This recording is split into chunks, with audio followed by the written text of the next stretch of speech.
કબૂતરબાજી કૌભાંડને લઈને હવે state monitoring સેલે જે 2022માં ફરિયાદ નોંધી હતી, જેનો મુખ્ય આરોપી હતી બોબી પટેલ, તે 6 આરોપીઓ તો અત્યારે જેલમાં છે, પણ બાકીના જે એજન્ટોના નામ ખુલ્યા હતા તેમાંથી 6 ને તેઓએ વોન્ટેડ જાહેર કર્યા છે અને તેઓને ઇનામ પણ 25,000નું જાહેર કર્યું છે।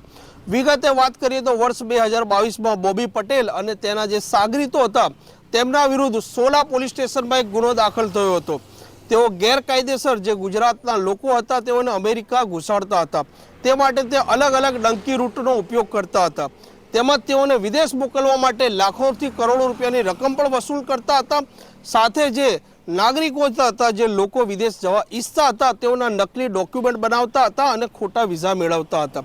ત્યારબાદ સ્ટેટ મોનિટરિંગ સેલે તેની ઓફિસે રેડ મારી હતી અને 5 પાસપોર્ટ તેના ઓફિસમાંથી ઝડપાયા હતા।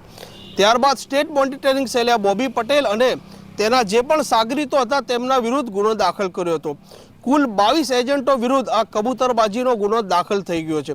આ મામલે બોબી પટેલ ને તેના 6 સાગરીતો અત્યારે જેલમાં બંધ છે, પરંતુ જે અન્ય બાકીના જે એજન્ટો ફરાર છે તેમાંથી 6 એજન્ટો છે, જેઓના નામ છે રજની ઉર્ફે સન્ની દિનકરભાઈ પટેલ, બિપિન સોમાભાઈ દરજી, પંકજ શંકરભાઈ પટેલ, રાકેશ રાય ઉર્ફે રોબોટ, અમનદીપ અમરજીત સિંહ અને જાકીર ઉર્ફે રાજુભાઈ યુસુફભાઈ શેખ।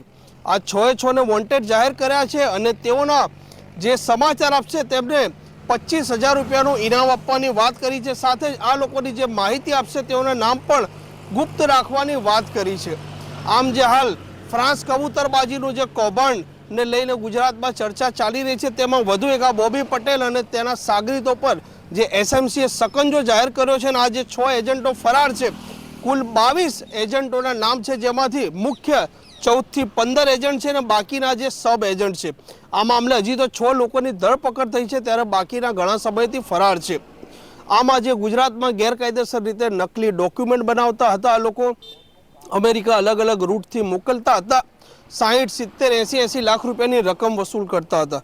આ મામલે સ્ટેટ મોનિટરિંગ સેલે સક્રિય બની છે, જ્યારે જે ફ્રાન્સનો વેટ્રી એરપોર્ટની જે ઘટના છે તે મામલે પણ જે 15 એજન્ટો છે તેમના વિરુદ્ધ ગુનો દાખલ થઈ ચૂક્યો છે, પરંતુ તે પણ એજન્ટો હજી ભૂગર્ભમાં છે, તેઓને હજી કોઈ પણ પ્રકારની ધરપકડ થઈ નથી। તમને જો આ પ્રકારના સમાચાર પસંદ આવતા હોય તો નવજીવન ન્યૂઝની ચેનલ સાથે જોડાયેલા રહેજો। કેમેરામેન રાજેશ મિસ્ત્રી સાથે તોફિક ગાંચી, નવજીવન ન્યૂઝ, ગાંધીનગર।